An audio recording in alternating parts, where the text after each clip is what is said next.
Sports Hall of Fame and the Denver Broncos Ring of Fame. Mecklenburg was a Pro Football Hall of Fame semifinalist for 10 consecutive years. And as a speaker and an author, Karl has dedicated himself to inspiring long-term positive change in teams and individuals. Let's follow Karl to the stage.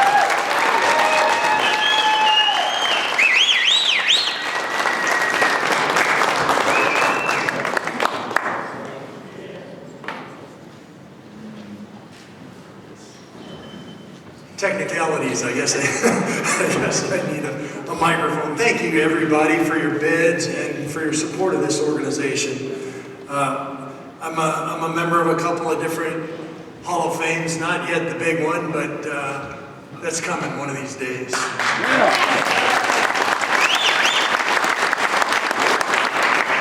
I played for 12 years with the Broncos, and 9 of those years were under the head coaching direction of Dan Reeves.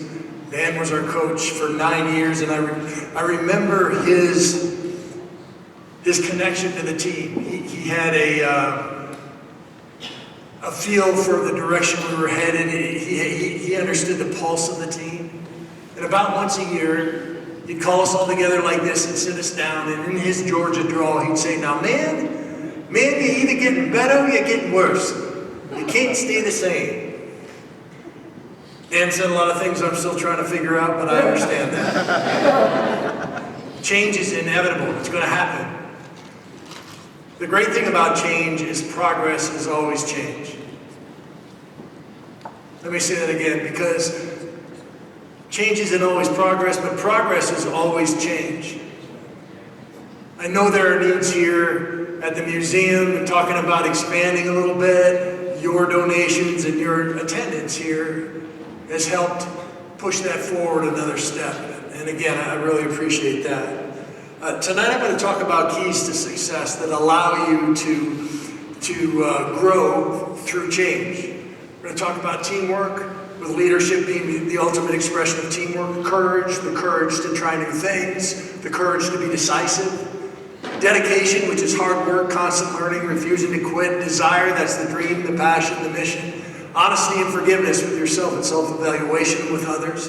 And finally, goal setting, reasonable, short-term, specific steps that get you to that desire, that passion, that mission. I'm going to start out with the courage to try new things, because that's the base of it all. Once again, progress is always change. My first speaking engagement was interesting. The Broncos had made the playoffs for the first time in 5 years, my rookie year. For those of you who are Bronco fans, you're feeling that angst right now, right? It's been a long time since they made the playoffs, and that's the way people were feeling my rookie year. But we made the playoffs. Now, I grew up in Minnesota. Are there any Viking fans in here? Yeah, we've got a Viking fan right up front. So, when the Vikings make the playoffs, people panic, right? Yeah, you get this thing in your throat and this thing in your stomach, and you think, oh God, here we go again. But that's just how it was. I grew up in that atmosphere. And I kind of thought that's how it was going to be in Denver, because they'd had their issues in the playoffs too. And it wasn't. I mean, people were so excited. They were painting their houses orange. Everybody had one of those Bronco flags sticking out of their truck window. There's a whole generation of children named John Elway Wilson or John Elway Smith. And the Museum of Natural History decided to take advantage of some of this craziness about the Broncos and hold a pep rally. They assigned myself and our old running back at the time, a guy named Sammy Winder, to go down and speak at this thing, and I'd never done anything like that before in my life. But I thought about it, and I'd done a lot of new things that year. I got my first real job that year, if you count football as a job. Got married that year. Still married to the same woman.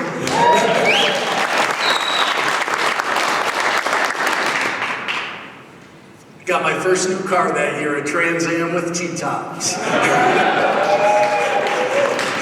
So I said, all right, let's try this thing. Now, how many of you have been to a Museum of Natural History? About half of you from the hands I can see. If you haven't, you've probably seen that movie, Night at the Museum, so you know what these things are like. The one in Denver is a lot like the one in the movie, except there's all these one-way streets down there. They were going the wrong way that day, so I got there a little late. And as I walked in, the lady in charge of the pep rally and Sammy were already headed down to where the pep rally was supposed to be held, and I hurried up and caught up with Sammy and asked him what was going to happen. And Sammy explained it to me like this. He said, first I'll get up, I'll talk about the offense, then it's your turn, you get up and you talk about the defense, and then this lady here is going to hand us a Seahawk. We're playing the Seattle Seahawks. She's going to hand us a Seahawk and we're supposed to tear it up. I figured I could do that. This wasn't a very big crowd. It was maybe 30 people, but they were all wearing their Bronco stuff, right? You think I'm orange? You should have seen that room. They all had their Bronco jerseys, their pom-poms, their foam fingers, their Bronco. I mean, if you're going to give a first speech, it was a great group to give it to. Sammy got up and did a wonderful job. He talked about how John Elway was going to throw the ball and how he was going to run it and how many points they were going to score, and the fans are getting all excited. And I'm thinking, I can do this, right? I'm scared. I'm in the back corner here sweating, just nervous. It's hard to get up in front of a group and speak, but I got up anyway. And I started talking about how Louis Wright and Steve Foley were going to intercept the ball, and Randy Gradishar and Tom Jackson tackled their running backs, and myself and Rulon Jones sacked the quarterback, and the fans are getting excited. And I'm thinking, hey, I can do this. And then it's time for the Seahawk. The lady takes this bird, it's a taxidermy bird, and hands it to Sammy. And Sammy holds it up over his head and says, Carl, you're the defensive player, you tear it up, and gives me this thing. Now, if you've been to the museum, or you've seen that movie, you've seen the diorama, the glass enclosure, and inside of there's a featured animal, and the whole environment that animal lives in. Very lifelike, right down to the grass and the ants and the grasshoppers. Well, this bird wasn't anything like that. This bird's wings were pinned to its side. It had feathers sticking out. It felt kind of crunchy in my hands. I figured they don't need this thing. So I held it up to this side of the room and said, this is what we're going to do to the Seahawks. I told you I'm from Minnesota, right? In Minnesota, if someone says tear it up, they mean tear it up. Sammy's from Mississippi. And I found out later, in Mississippi, tear it up can mean like tear up the town, tear up the dance floor, wrestle. I ripped this bird in half. Feathers are flying. I throw the half with no head attached to the ground. I tore the head off the other half. I threw it out in the crowd. The crowd's going crazy. I'm thinking, I love public speaking. This is for me. And then I saw the lady in charge of the thing. She had her head in her hands. She couldn't believe what I'd just done. You see, the Seahawk was actually an osprey. Part of an ongoing study of the osprey species where they collected one every year. The crunchy osprey that was spread on the ground in front of me had been collected in 1910. I got hate mail from the Audubon Society. My parents read about it in USA Today. That was an interesting phone call from my mom. As I'm leaving the scene of the crime, they're announcing, whoever caught the head of the Seahawk, please bring it back. You'll get free passes to the IMAX theater. So that's the courage to try new things, even though they might go terribly wrong. And that's why it's so hard to try new things. That's how we fight it. That's why it's the last thing on our wish list is to try something new. But you've got to have the courage to try new things. Progress has always changed. I never played linebacker in my life until my third year in the NFL. My Pop Warner coach, Mr. Thur, back in South Minneapolis said, Mecklenburg, you're a big kid, you're a lineman. I was a lineman in high school, lineman in college. Number 77, that's a lineman's number. That's not a linebacker's number. Coach Joe Collier, Merle Moore, Stan Jones came to me before that third year and said, Carl, we got a need at linebacker. We got a lot of guys at lineman. We think you're a linebacker. Let's try that. And a lineman and a linebacker have very different jobs. I mean, a lineman, his hand is on the ground, and he's coming forward with as big a steps as he can. He's trying to reestablish the line of scrimmage. And his focus is real tight. All he sees is the ball on a penetrating defense, or the nose of the man lined up across from him on a reading defense, and that's all he sees. Where a linebacker's up, he's on the balls of his feet. Yeah, he's got to go that way, but he's also got to go that way, that way, that way. And he's got to see the whole field at once, because if anything changes, this guy's just staring at the ball. He's not going to know. And I'd already been on the team for 3 years, or 2 years, this is my third. And I'd already seen players get their position changed and then get fired. I mean, a lot of times it's the first step out the door. But I believed in myself, I believed in my coaches, and I said, let's give it a shot. Went to training camp as a linebacker, practice as a linebacker, meetings as a linebacker. When game time came, I was still a third down pass rusher and a special teams player the way I made the team. Until the 10th game of that year. The 10th game of that year, the Raiders were coming to town. Ooh, there you go. I usually say thanks for not cheering, but that's even better. So the Raiders were coming to town. Biggest game of the year for us, always was. Whoever won the first one won the second one and went to the playoffs, and the other team didn't. That's just how it worked in those 12 years. Now I was going to start. Never stepped on a game field as a linebacker in my life until that game. Things started going fast at first, but I was prepared. I knew what to do. I started making plays. I actually had a big hit in that game when I hit Marcus Allen and knocked him out. The Fox television program, the Fox Sports List, listed it as one of the top 10 hits in NFL history. I didn't even know what I was doing yet, but I was a linebacker. There was no question about it. I played 5 more games as a linebacker that year. The 6th was in the Pro Bowl as an all-pro linebacker. Have the courage to try new things. I believe God's given each and every one of us more potential, more possibility than we can use in a lifetime. But along with that, we've got free will. And that means we have to have that courage to try new things. Have the courage to try new things. There's another kind of courage I like to talk about, and that's the courage to be decisive.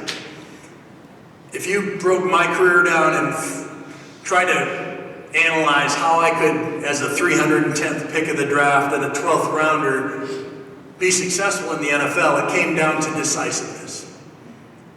I found out early on in my career, if I took the first step in the right direction before anybody else did, all the angles would change in my favor.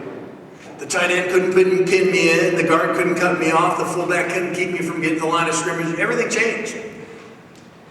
The question is, how can you be decisive? Well, it's through preparation. It's through going into every situation, having already thought about it. I don't know what your habits are, but for me, I get up every morning and I think about who I'm going to run into that day and what that day is going to bring and how I can positively influence that situation. I do a little Bible study, I think about those things, and I'm ready to go. Then when those situations, those times to act come to be, I'm ready to go and I go. I trust myself and I make a decision and I'm decisive. I have the courage to be decisive.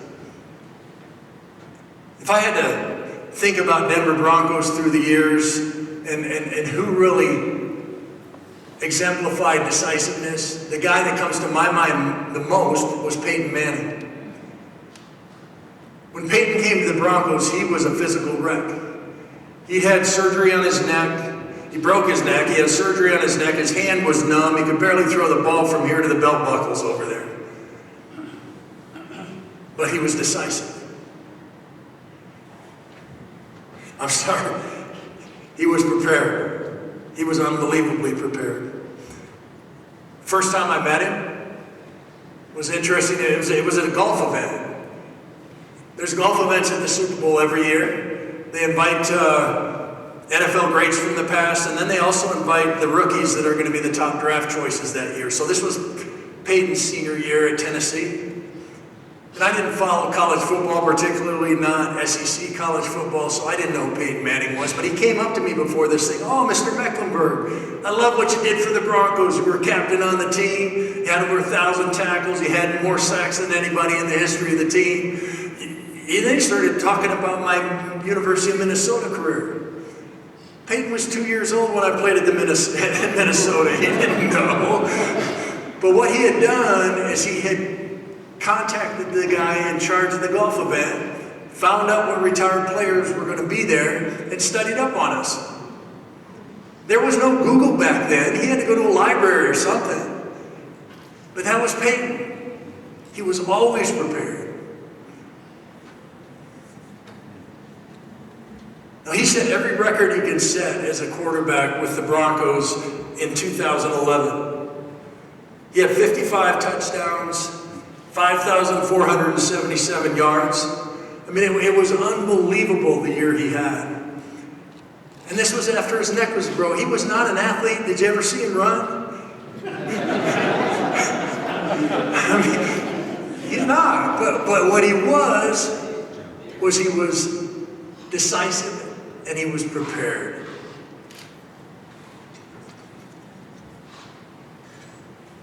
I don't know if did you get the chance to watch his retirement speech? I know it was broadcast and rebroadcast a number of times. I watched it, and it was inspiring. But I don't know if you remember, but he went back to nobody's going to out-prepare me at least 5 times during that thing. He even understood that's why he was good. It wasn't because he was a freakish athlete. He was prepared, and then he could be decisive. Have the courage to be decisive. Is there anybody here from Greeley, Colorado? I hate Greeley. Sorry about that. Greeley was where we had training camp. I spent over a year of my life in Greeley in training camp. 5 weeks, 12 years. You do the math. It was over a year of my life. And it was the most emotionally, physically, and mentally challenging thing I've ever done. They'd bring 110 guys to training camp. And at the end of 5 weeks, 50 of them made the team. So over half of them got sent home. And these aren't just guys. These are unbelievably gifted athletes. These are guys that scouts have gone out and gone to every college in the country that has a football program and tried to identify guys who could help the Denver Broncos. And they come in, and at the end of 5 weeks, over half of them get sent home. So what's the difference between the guys who stay and the guys who go? It wasn't athleticism, once again, because they're all great athletes. You don't get invited to an NFL training camp unless you're a great athlete. It was decided. It was here. It was where. What's your desire? What's your passion? What's your mission? For me, it was I want to be the greatest football player that ever played the game. And I saw over and over and over again guys get invited to camp and get sent home, and their desire, their passion, their mission was I want to get invited to an NFL training camp. They sold themselves short, and it was over too fast. What's your desire, your passion, your mission? Is it an extravagant, long-term, somewhat general thing like I want to be the greatest football player that ever played the game? Because if it is, then you can set goals in that direction, reasonable, short-term, specific steps that get you there. And when you find yourself drifting away, you say, okay, I'm drifting away. Set some goals back here, reasonable, short-term, specific steps, and you can get closer and closer and closer to that place you want to get to.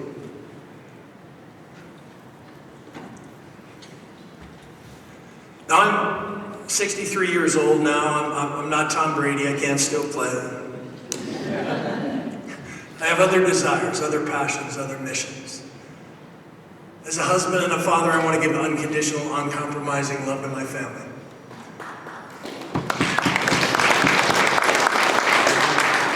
As a Christian, I want everything I say and do to reflect God's love. As a speaker and an author, I want to inspire long-term positive change. That's who I am. That's who I've decided I'm going to be. And because I know these things, I can set goals in that direction. Now, I have dyslexia. For those of you who don't know what that is, that means I don't know my left from my right. If you ever watched me play, I played on one side, I played on the other. I didn't know, I didn't care. But I think that's what it's like for people who don't have that desire, that passion, that mission nailed down. And it can be more than one thing. But if you've got that, then you got a chance to move in that direction. It doesn't happen by accident. I wasn't always a great football player. Actually, my Pop Warner coach, Mr. Thur from South Minneapolis, Mr. Thur, the guy who said Mecklenburg, your alignment. When I was playing at the University of Minnesota, I went back to Lyndhurst Park. I just went back to watch kids play football, not for a scholarship, not for pay, just for the love of the game. And I went back, and Mr. Thur was still there.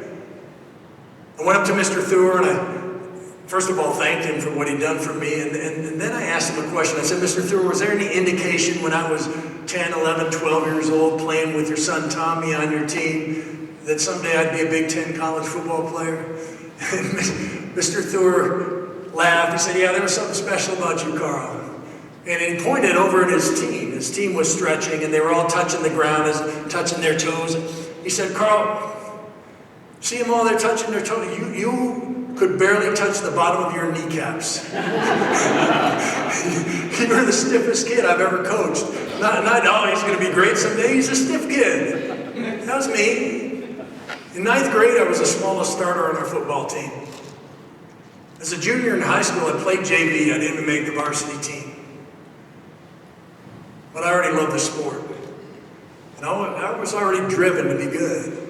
My senior year there, I was all-state as a tight end and a defensive end. I led the defensive team, and we went to the playoffs. And it was great, but I was only 6 feet tall and 200 pounds when I graduated from high school. I grew really late. I grew 3 inches and 40 pounds my first year of college.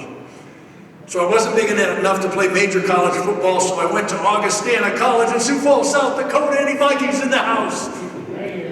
Did you go to Augustana? No. You know, somebody almost did in your family. I had a speech in South Dakota and no one raised their hand. So I went to Augustana on a 1/3 scholarship with the understanding if I played well, they'd give me a full scholarship. They sat in my family's living room talking to my mom and dad. Oh, you know, we were late in the recruiting season. I've only got 1/3 for Karl right now, but if he contributes, we're going to bump him up to a full scholarship later. So I went to Augustana. I grew 3 inches and 40 pounds. I got good. My second year there, I led the team in sacks. I played every down on defense. I was a leader on the team. We had that debriefing session that every coach has at the end of the season where they call you in, sit you down, talk about last year and what to expect next year. And I'm thinking, this is it. Coach is going to give me that scholarship. We talked about it in my family's living room.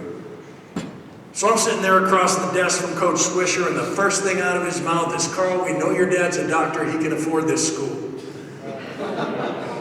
We're going to take away your scholarship and use it to bring someone else in. Now, my desire, my passion, my mission was already, I want to be the greatest football player that ever played the game. It just wasn't going to be at Augustana. So I left Augustana and I walked on at the University of Minnesota. There was no transfer portal back then. You were ineligible to play for a year. You were ineligible to play in games. You could certainly practice. So my job that year was to be a live blocking dummy. I'm supposed to imitate the guy from Iowa or Wisconsin or whoever we're playing that week. If I want to eat with the team, I got to sweep up the weight room or sweep up the locker room. Usually they put your jersey number on your laundry bag. The number on my laundry bag was number 110. There's no 110 in football, but that was me. Once again, it didn't matter. I knew exactly where I was going. I was the best live blocking dummy that team had ever seen. I was killing their starters in practice. As soon as I was eligible for a scholarship, they gave me one. Man, that felt good. Have you been there? Where you work and you struggle and you fight and you reach this milestone on the way to where you want to get to? I don't know that there's a better feeling in life. Well, a week later, we played our spring game. That's that inter-squad scrimmage that every team has. They hold it at the stadium. I know they do it at Colorado State and University of Colorado and Wyoming, all over the country. First team offense plays the second team defense and vice versa. So I'm playing in this scrimmage and I tore a ligament in my knee. This is a week after they gave me a scholarship. As I lay in the hospital bed after surgery, the coach came to me and asked me to give the scholarship back. Have you been there? Where you work and you struggle and you fight and you think you've accomplished this thing, but all of a sudden, somebody pulls the rug out from under you. We're adults in this room. We've all been there. Whether it was a relationship thing or a job thing, whatever it was, don't give up, don't quit. That was my job. It's my scholarship. I was the best defensive player that team had. I knew it. I played every practice that year. Now in the Big Ten, they can't take your scholarship away. It's a 4-year contract. In the SEC and some other conferences, they can. It's a year-to-year thing, but in the Big Ten, it's a 4-year thing. So they couldn't take it away. So they tried to force me to give it up. They wouldn't let me rehab my knee in the men's training room. They sent me to the women's training room to rehab my knee. What were they thinking? I was a 20-year-old kid. It's still my good knee. The next year I led the Big Ten in sacks, and there was no question about whether I belonged. Don't give up. Don't quit. Success is overcoming obstacles on the way to your dreams. That's what it is. And I don't care if you're talking about rodeo. I don't care if you're talking about football. I don't care if you're talking about your business. Success is overcoming obstacles. And truthfully, if you're not running into obstacles, you're not pushing hard enough. You should run into obstacles.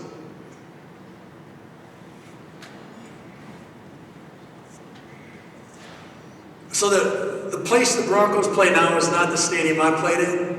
I played in Old Mile High. It's in the parking lot of New Mile High, right? Yeah. So for about 6 months, 8 months, 2 stadiums sat there side by side before they knocked down the old stadium and built a new parking lot. So this promoter had a great idea. Let's have one last game in Old Mile High Stadium. We'll have NFL greats from the past play against Bronco greats from the past. So Joe Montana's their quarterback, John Elway's our quarterback.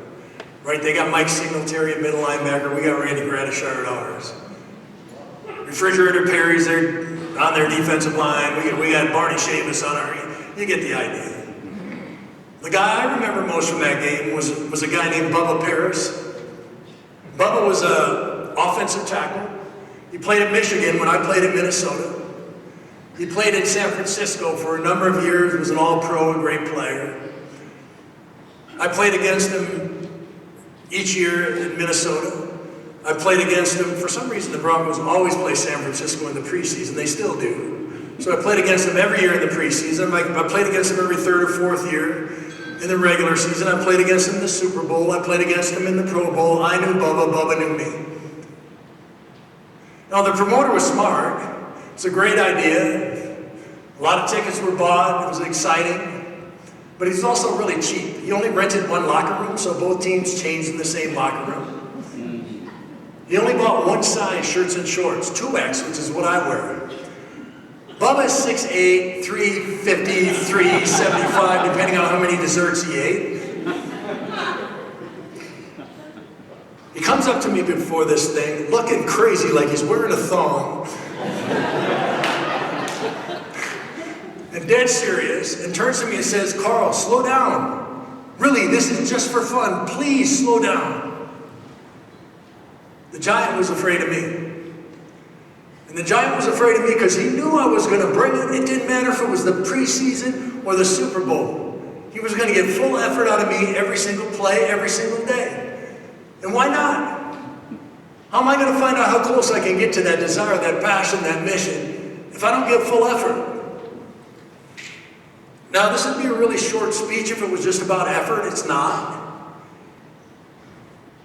But that's got to be a piece of it.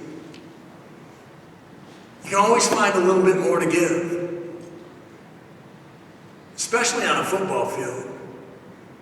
You know, in a football game, a 3-hour football game, if you actually time the ball is in play, it's less than 10 minutes. I only play defense, so it's less than 5 minutes over 3 hours. I still don't understand why players come out of a game or feel they need to be substituted for. It's 5 minutes over 3 hours and you're a professional athlete. Hard work, constant learning, refusing to quit. That's dedication. So in the NFL, they film everything. They film every game from 2 different angles. They film every practice, and now they even film meetings. So theoretically, you can sit in a meeting watching film of yourself, practicing. Everything's on film. Everything's evaluated and graded. And you sit in the meeting room with the other linebackers. There'll be 6, 7 of us, depending on the year. and the coach will play the plays back and forth and point out what you do right and what you do wrong. He'll say something like, Mecklenburg, it's a 2-deep zone, the tight ends are running wide open down the middle, that's your man, you got to cover him. And I know he's right, I know my assignments, but my natural tendency as a human being is to think that's not my fault. That's not my fault, coach. The defensive end should have jammed him so he didn't get off the line so fast. And the outside linebacker should squeeze him into me so he's easier for me to cover him. And the strong safety's supposed to help me when he goes deep like that. What's he doing? It's not my fault. But what should I think? Yeah, that's my guy. That's my guy, and I'll get him next time. Honesty and forgiveness and self-evaluation might be the most difficult key I'm going to talk about today, but it is vital. And it's probably the place most of us fall down. Honesty and forgiveness is huge. If you don't know there's a problem, if you can't be honest with yourself and say there is a problem, then it can't be fixed. I'm a hunter. I grew up with hunters. My dad's a hunter. His dad was a hunter. My mom's brothers are hunters. Her dad was a hunter. When we got together as a family, we were there hunting or fishing. So my friends knew this, and one of them was involved with a church in Valentine, Nebraska. And he wanted me to come speak at his church, and he knew me well enough to know if he invited me on pheasant opener, I was going to come. Not only could I come, but I could also bring my dad.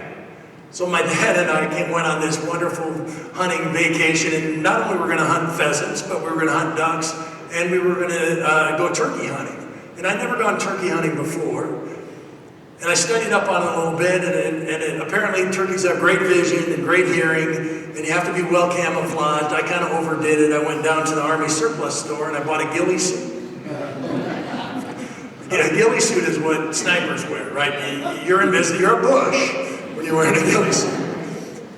So the place we were hunting, there was a 2-track road that went along a little creek, and then it crossed the creek and went down on the other side of the creek. And anywhere in the sand hills of Nebraska there's any water running, it cuts these deep valleys.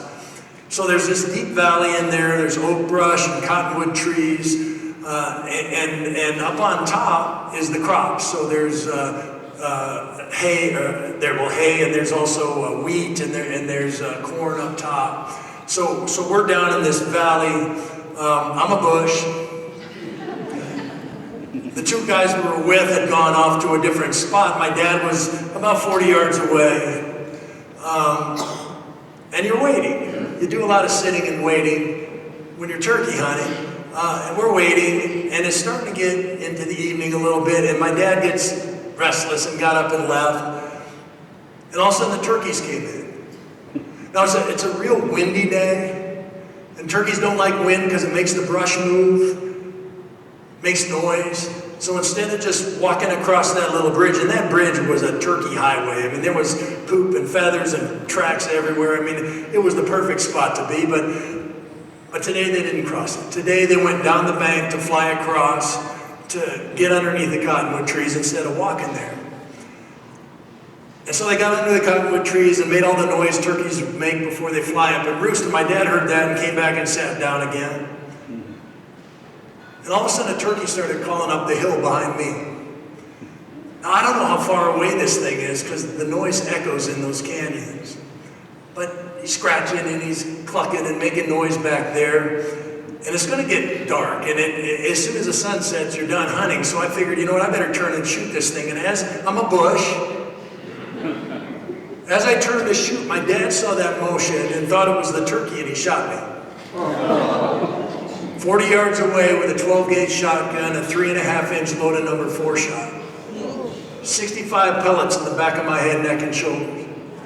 Knocked me out. I rolled down the hill. I hung up on some brush partway down the hill. When I came to, I heard him telling the other guys who had come back to see the dead turkey. I heard him tell the other guys, I shot Karl. I didn't even know what had happened.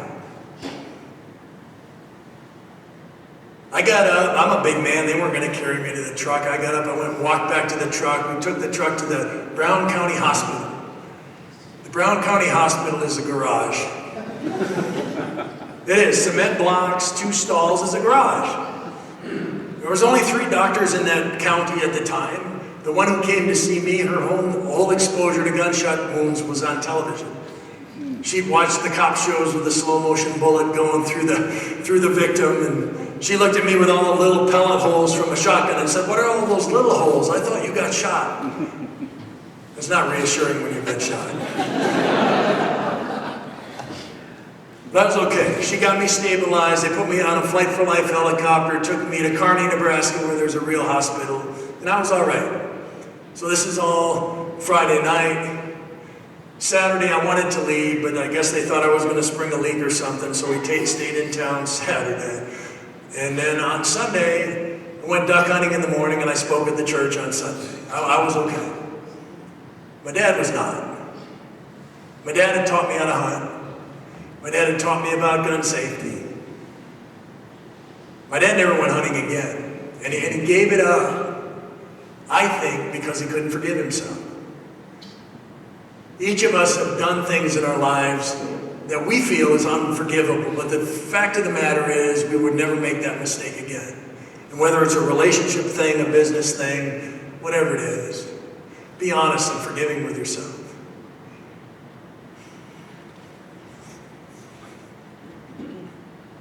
On a lighter note, if you ever get a chance to go watch a rocket launch, go. Man, that was cool. We had a neighbor who worked for Lockheed Martin, and he invited Kathy and I and the family and the kids to go down to Cape Canaveral and watch the Orion launch. The Orion is the space vehicle that ultimately is going to go to Mars. And it was the first launch. They've been working on this thing for 9 years. And it was finally going to get in the air. And it was so cool. I mean, we're down there, we're on this hillside again. I was not a bush.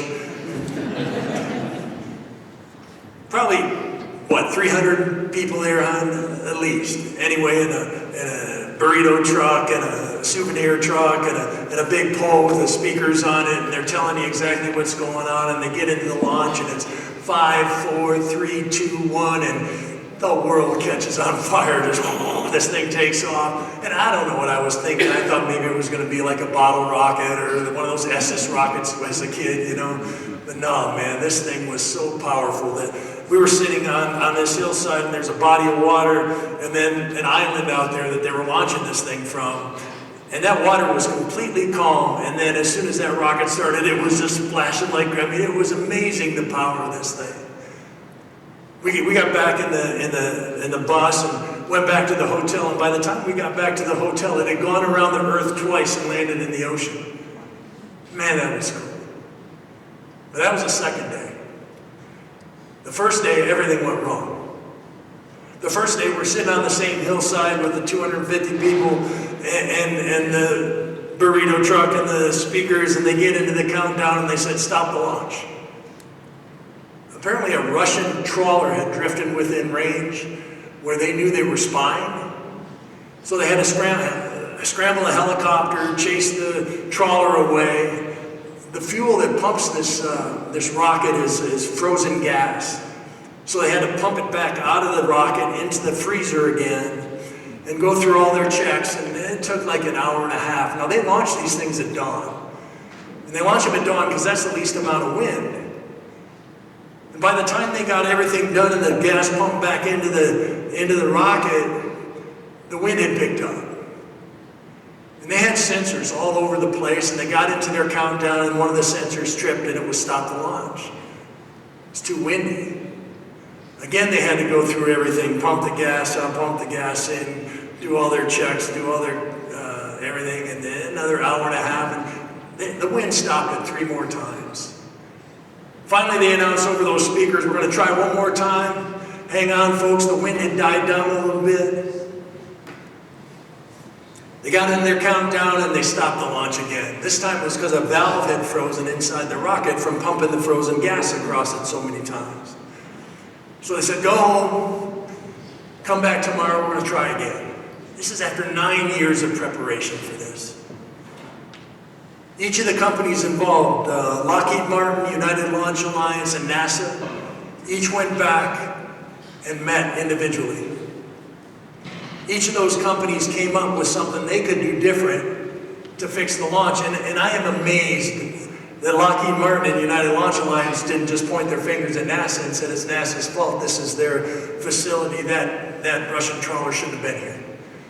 But that's not what they did. They went back and they said, what could we do different? United Launch Alliance said, you know, in the past, those wind sensors, they just told the people in the tower what the wind speed was, and they made the decision as to whether to launch the rocket or not launch the rocket. Let's go back to that old protocol. Lockheed Martin said, we made this rocket. We know if you pump the frozen gas across the valve too many times, it's going to freeze. How about we open and close that valve 10 times every time we pump the frozen gas across it? And then it won't freeze again. And NASA, obviously, when we got there the second day, already had a helicopter in the air. There was no Russian trawlers around. And it worked.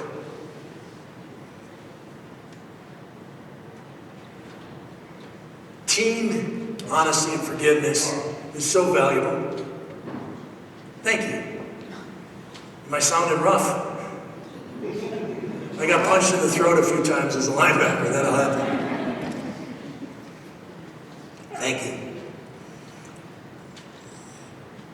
So that team honesty and forgiveness thing, do you have that culture in your team? Where somebody can say we were wrong, I was wrong, and be honest and forgiving and move forward? It's so valuable. I saw it with the Broncos over and over and over again. We talked about the game film. If you grade out 90% on those films, you're an all-pro level player. You're the best of the best. But 10% of the time, you're still wrong. And the coach is pointing out that you're wrong. Your teammates know that you're wrong. That's okay. You're expected to set some goals, fix those things, and move forward. I usually call it an all-pro mentality, but since we're here, I'm going to call it a Hall of Fame mentality. Prepare thoroughly, perform decisively, evaluate honestly, and adjust accordingly. Let me say that again, because that's not just on the football field. That's not just on the rodeo. That's not just in business. It's a reality everywhere. If you can be prepared, if you can perform decisively, evaluate honestly, and adjust accordingly, you're going to move forward and get closer and closer to those places you want to get to in your life.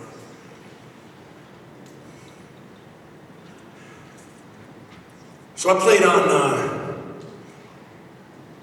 3 Super Bowl teams, 86, 87, 89. Got the fancy rings, man, it was fun.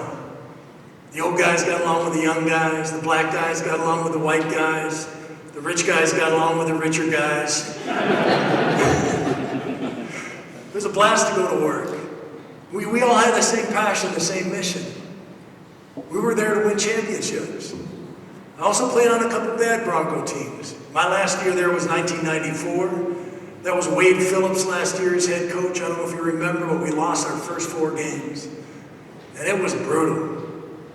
We had a group of people behind the bench at every home game chanting, "Wade must go, Wade must go," all game long. And nobody got along. Everybody was just concerned about their own stuff. On the winning teams, we were hand in hand. We knew exactly where we were going. On the losing teams, it's like, how come he's getting all the playing time? Why does he make more money than me? And we stunk. And the funny thing was there weren't that many different players. We lost a couple guys here. We'd added a couple guys there. I mean, a team's like a teeter-totter or a seesaw. On one side, you got the leaders. They think long-term. They think we instead of me. They put that team passion, that team mission first. On the other side, you got the egos. They think short-term. Where's my money? How little can I do today and still keep this job? You know that person. And the rest of the team's in the middle. It's the largest group. They can kind of go either way. They're the undecided. So by adding or subtracting an ego or a leader, you tip that teeter-totter one way or the other. That middle group slides that way, and you've got momentum towards success, or you've got momentum towards failure. That's how it happens in the NFL. That's how it happens in my family. That's how it happens in your business. That's how it happens. That's how one person can make a huge difference in a large team concept. You can step out of that middle group and become a leader, or if you already are a leader, and I'm assuming most of the people in this room are, get to know those people in that middle group. That's really the crux of it all. Get to know who they are, what makes them tick. Put them in situations to be successful. That's what happened to me. Joe Collier and the defensive staff for the Broncos said, you know what? We know who you are. We're going to put you in a situation to be successful. For all the reasons I played in one place for 12 years, that was it. If you got staffing problems, if you got issues with people hiring on and then leaving, try this. Connect with them. Get to know them. I remember watching Pat Bowlen. He was amazing with that. I mean, when I got to the Broncos, it was owned by a guy named Edgar Kaiser. Edgar was an investor from Canada. He didn't know anything about football. If I passed him on the street, he wouldn't have known I worked for him. If you were going to put up a poster in the weight room of what our commitment was, what our cornerstone was as a team, it would say, make Edgar Kaiser money. That was it. And then Pat bought the team and everything changed. For him, it was winning championships and serving Bronco country. And it was clear, and it was consistent, and it's who we were. And if you didn't fit within that box, he'd find work for you elsewhere. And if you did, he'd do whatever he could for you. And he got to, I mean, he knew my wife's name, he knew my kids. I remember watching him with a janitor in the facility, and he was talking to her for like 10 minutes and talking to her about her kids by name. He was connected.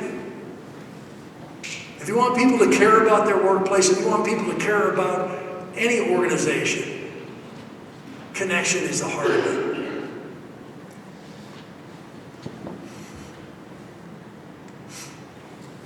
I like ice cream. I like cake too, but ice cream, that's the stuff, right? That 240-pound man standing in front of you saying he likes ice cream. Of course he likes ice cream, but but not just the regular ice cream, the kind they have at the fast food joints. Like I love Good Times Oregon Blackberry Spoon Bender. That's a good one. I like the Chick-fil-A's got that peach shake. That's one of the best. But my favorite is the Dairy Queen Pumpkin Pie Blizzard. Oh yeah, that's the one. Dairy Queen Pumpkin Pie Blizzard. So I'm driving home from a speech. I passed the big marquee outside of Dairy Queen. It says, yes, Pumpkin Pie Blizzard time. Pull a U-turn, go in, get up to the counter. I like a large Pumpkin Pie Blizzard, because if you're going to go in, you might as well go large. And the woman behind the desk says, I'm sorry, sir, we're out of ice cream. Would you like lemonade?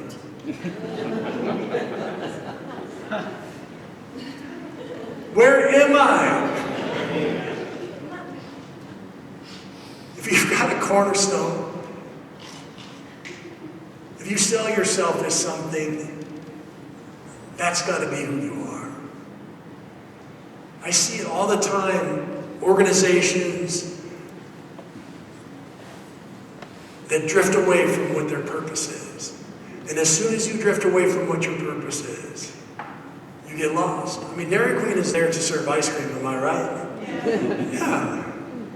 It's funny, I tell this story a lot, and I'll get all these emails like, oh, I went to the oyster bar and they were out of oysters. Or I went to the bank and they were out of ones. Or I went to the post office and they were out of stamps. It's just like, really? Be who you are.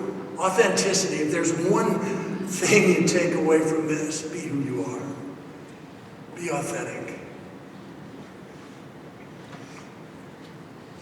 So, I've got one more story, and then we're going to answer some questions. Hopefully you thought of some questions now since you heard me speak. Maybe that'll help trigger some things in your mind so we can get a few questions in.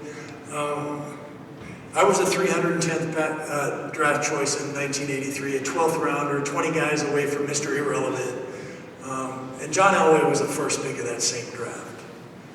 And despite our difference in draft status, we were both captains on the team, and we were friends. We spent a lot of time together, had a lot of conversations, but the one I remember most was coming back from my last away game.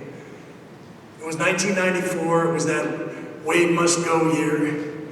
We just lost again, we lost in San Francisco, and we were flying back from this away game. And the way they have the seating arranged on these charter flights is the coaches sit up front, and then the media, like newspaper, radio, television, and the people the coaches owe favors to, like beer distributors and car dealers and stuff, which sit in the middle. And then the players, youngest to oldest. So John and I are the two oldest players. We're in the back of the plane. John's got an ice bag on his neck and an ice bag on his knee.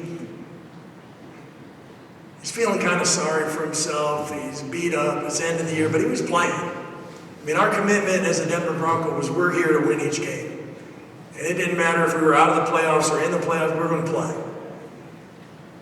So he's got an ice bag on his neck. He'd hurt his neck earlier that year, and even though we weren't eligible for the playoffs at that point, he was still playing. He had an ice bag on his knee. He had torn his ACL in high school.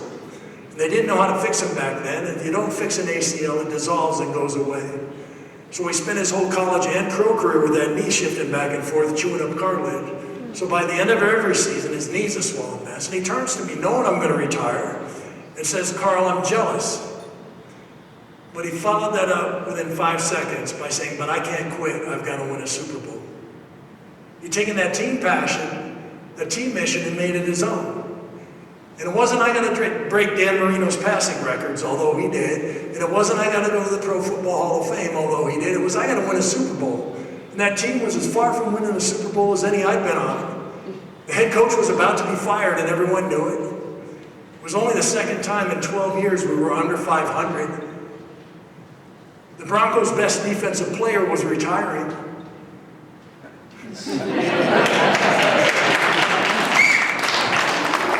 But still, he had to win a Super Bowl. And I played in 3 Super Bowls with John, and we lost all 3. We lost all 3 badly, and John took most of the blame. And still, in his darkest moment, he had to win a Super Bowl. The next year, they were 500. The year after that, they were 13-3, best record in the NFL. Lost to Jacksonville in the playoffs. The year after that, they won the Super Bowl. The year after that, they won the Super Bowl again. John was named MVP, and he retired. The first thing Denver Broncos owner Pat Bowlen did with the Lombardi Trophy, that's the trophy you get for winning the Super Bowl, Viking fan.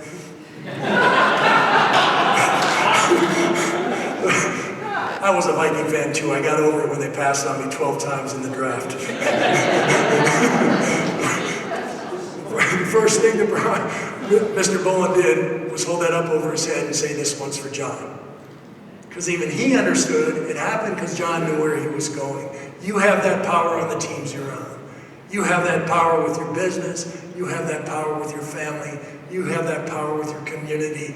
You've shown that power tonight by attending this event and supporting this great charity.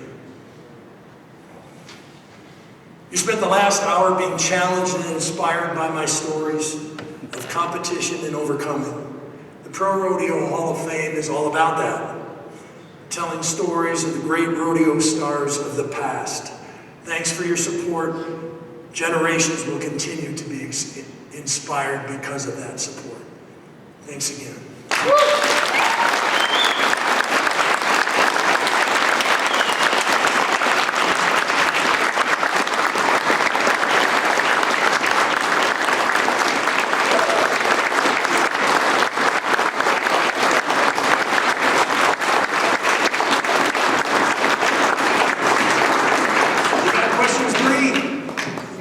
Got some questions for me. Let's grab some chairs. Settle in.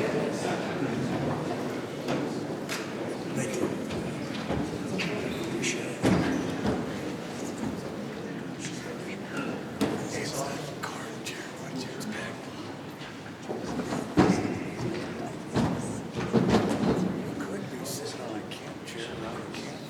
gonna hide behind the podium.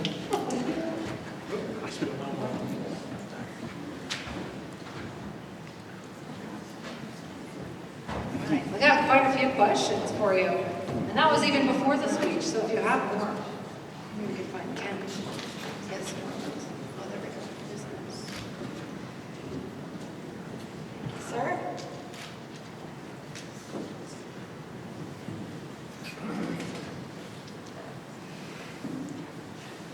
Oh, this one's that one's a funny one. We gotta wait on that. Here's a big question for you.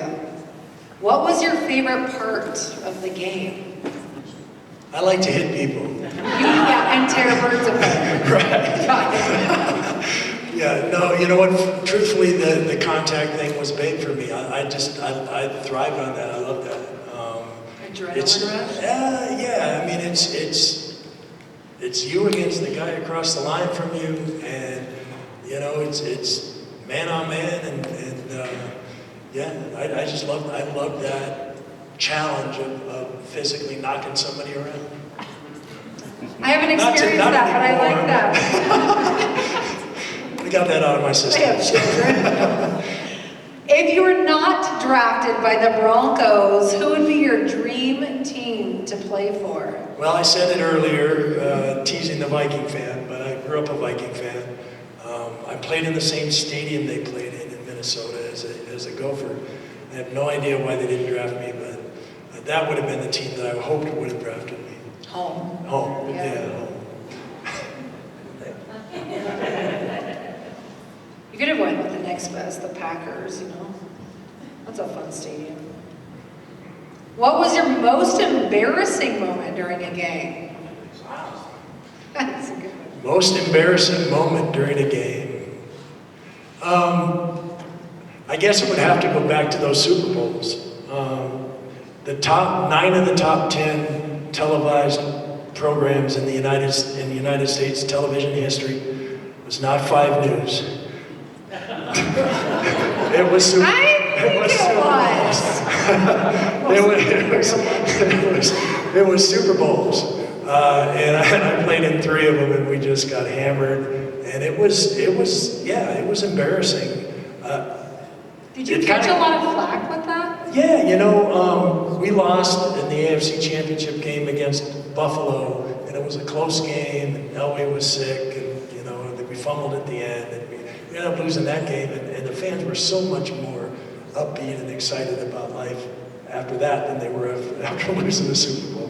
So it was tough, and it was tough internally. I mean, you work your whole life to get to this spot, and then you lay an egg, and you can't. As an individual, you can't win a team game yourself. It's pretty hard to do unless you're Von Miller. But yeah, that would have to be the most embarrassing time, and the first one, because I expected to win, and we all expected to win, and we had a lead, and it just fell apart. Yeah, making it that far. I mean, that's an accomplishment. I understand. I wear the rings. I saw those rings from right. Yeah. So the great thing about that is the sun came up the next day, and we got ready for the next year, and it was amazing how fast that happened. But I thought the world had come to an end after the first loss. Yeah. Well, what do you think about the current Broncos, and what would you do to improve it? Great question.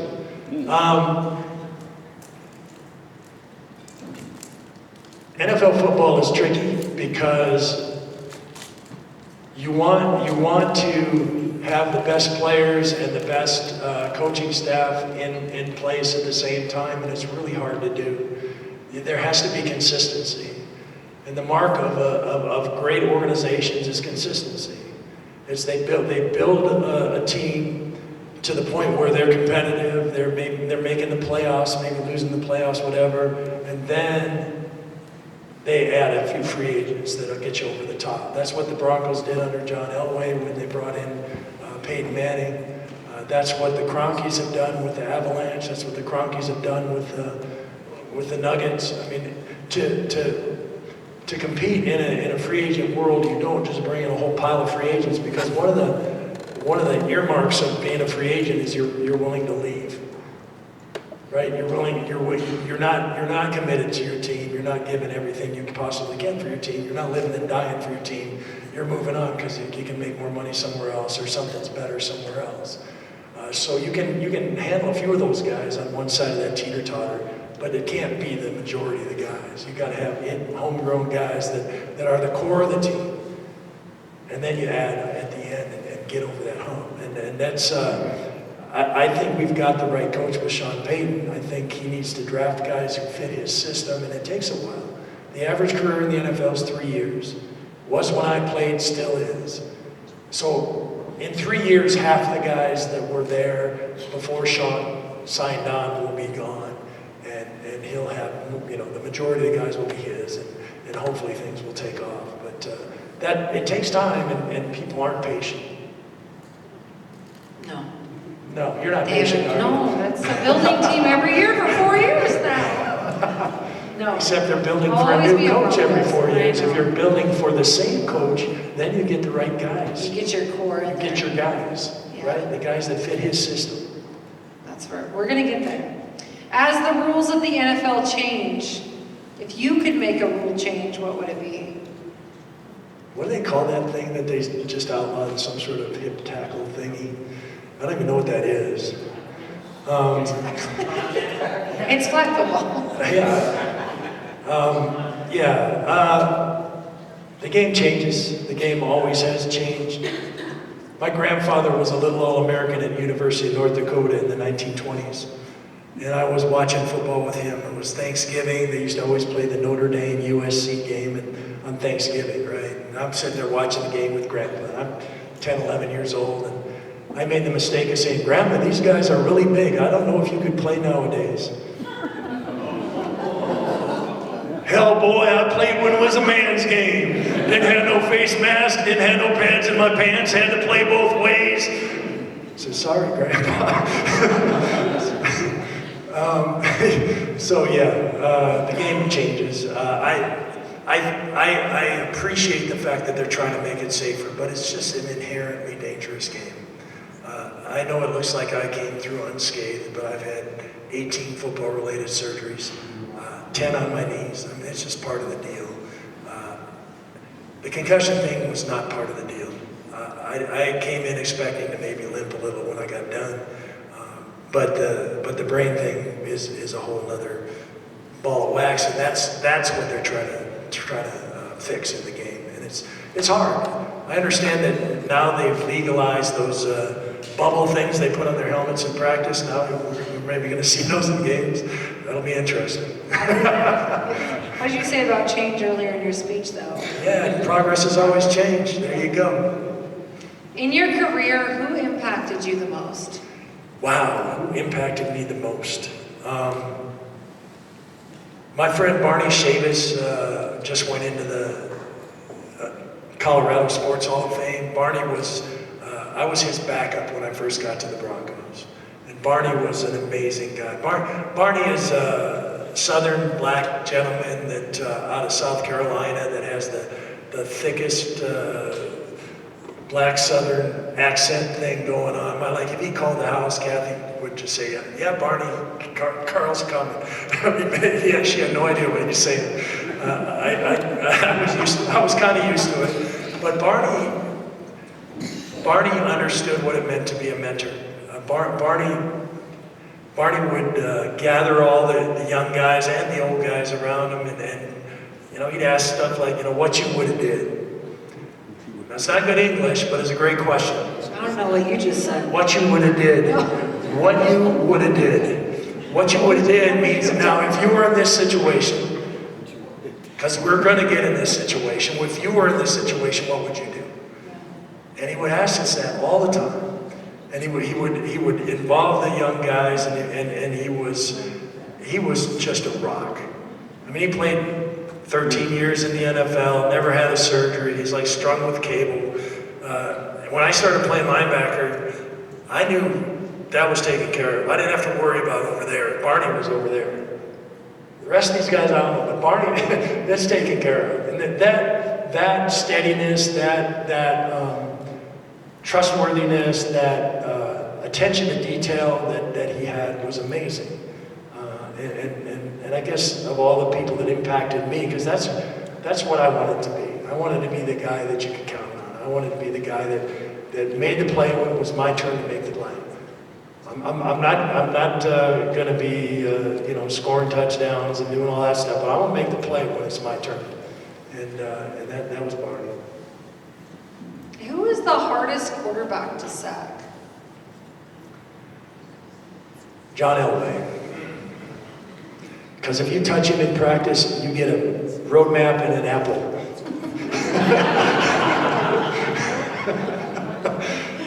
Actually, I did get to sack him once. After we retired, they had a flag football game at the Pro Bowl over in Hawaii. And somehow I ended up on the team opposite of John. And it's just flag football, but I got his flag and I gave him a pretty good shot. So after all those times of pulling up, like, no, I'm not going to sack. My favorite guy to sack was Dan Marino. Oh. You'd sack Dan Marino, and he would get up and he would cuss and scream and yell at his offensive line. It was great. Good entertainment. Same person, what is the best way to heal a knee? Wow. What is the best way to heal a knee? Truthfully, I got stem cell injections, and it's made a huge difference for me. Yeah. It really has. I was 265 pounds. I couldn't work out anymore. I couldn't run. I was hurting. I couldn't sleep. Got stem cell injections. I ran 2 miles today before. What? Me too. This is also the same person. How much do the Raiders suck? I appreciate that one. The Raiders, I love playing against the Raiders. Truthfully, I love playing against the Raiders. It was Christmas morning for me. This is the game that's going to decide the season every year. And they were so simple. How they lined up, they told you exactly where they were going with the ball. They were just brazen about it. There was no question. If Todd Christensen lined up on the left, they would not run on the left side of the ball because he could not block. They would run on the other side. Their backs would tilt. And whichever guy was in the front, that's the direction they were going. And it was just, okay, here they come. And it was just knock down, drag out, hit him in the mouth. I love this football thing. You weren't joking about your favorite part of the game. All right, is there any chance of getting the Big Carl's combo back? If you don't know, it's a 1980s Wendy's menu item, I'm guessing. Yes, it right was. It was. I still got the poster from Wendy's down in the basement. You do? It's actually a stand-up Carl. What is the Big Carl's combo? It was Biggie something or other. I don't know, fries and some burger. Yeah, double. Did you ever get it? Yeah, of course. You like it? They asked again, I'm a 240-pound man. I like to eat. I think we should all go ask Wendy's for it on the way home for a late night snack. What was your favorite opposing stadium to play in? I really like playing in Kansas City, actually. Yeah, Kansas City. Seemed surprised by that. Kansas City. I was thinking the Vikings. The Metrodome was just such terrible turf. It's just hard to play on. Back then, that's where they played. Kansas City used to have a great field. Their fans were great. I mean, they were always there tailgating and doing all this stuff. And they were loud when they were supposed to be loud, and quiet when they were supposed to be quiet. And they were usually quiet because we were kicking their ass. Where in Minnesota did you grow up? I grew up in Minneapolis. I graduated from Edina West High School, which doesn't exist anymore, but it's a suburb outside of Minneapolis. Do they still call Edina the Cake Eaters? That's it. Yeah. I worked in Minnesota. There you go. Yeah, we were the cake. And I moved from Washburn, which was also the cake eaters in that area. So I guess I'm a cake eater. I like that cake, by the way. Do you enjoy watching the game still? I do. Yeah, I do. The problem with it is you spend so much time in meeting rooms analyzing film as a player. I mean, you spend probably 4 hours in meeting rooms to every hour you spend on the field actually playing football. And you're watching the film and you're trying to figure out what they're doing wrong so you can attack it, and what you're doing wrong so you can fix it. So when I see football, I just see what's going wrong. Whenever there's a big play, it's because somebody goofed up. And I know who it is. So it's really hard for me to enjoy it on the same level I think a lot of regular fans enjoy it from. Just because I'm always analyzing them. Well, that was the free safety. You should have followed that guy. Whatever. Yeah. As far as teams go right now in the NFL, who is most enjoyable for you to sit back and watch? Wow, anybody who plays defense, and it's hard to play defense in today's game. But it comes and it goes. But yeah, I watch the Broncos religiously, even though it's kind of depressing lately. But I watch them. They're building. Yeah. There's nobody else that stands out in my mind. I think it's kind of fun to watch. I think it's kind of fun to watch Buffalo. I like what they do a lot of the time. But yeah. I don't have anybody that just stands out. How about Bo Nix? What do we think? Bo Nix. That's good. It's going to start, right? Yeah. We'll see. It's hard to be a quarterback in the NFL after being a quarterback in college. In college, you do what you do. In training camp, they put it in. That's your system. That's your set of plays. They stay consistent throughout the season, and you hope it matches up against who you're playing against. You might tweak a thing or two, but it's just your system, and you play what you play. When you get in the pros, it's all about adjustments. Everything changes week to week. I was a defensive player. We had 120 different defenses, each with adjustments that change week to week, depending on our opponent. And you could see the exact same lineup in the backfield, and it would mean a completely different thing on one team to the next week, it'd be completely different. So it's just a mental exercise, and that position, quarterback position, is where he has to know what everybody on the offense is doing. And that's a tough thing to do. That's what they asked me to do. I mean, I played all 7 front positions, and I was the guy making the calls and the adjustments, and it takes a while. Don't expect greatness initially, but then again, I played with John Elway, and he wasn't great initially. Peyton Manning had more interceptions than he had touchdowns his rookie season. It takes a while. So impatient Bronco fans, be patient. All right, the Broncos schedule was just released, so go grab your tickets for that. If anybody else has any questions that they have that we didn't grab that they want to bring up, I'd be happy to ask them. Otherwise, Karl, thank you so much for tonight, for being vulnerable, and what a speech too. I'm glad you enjoyed it. Thank you.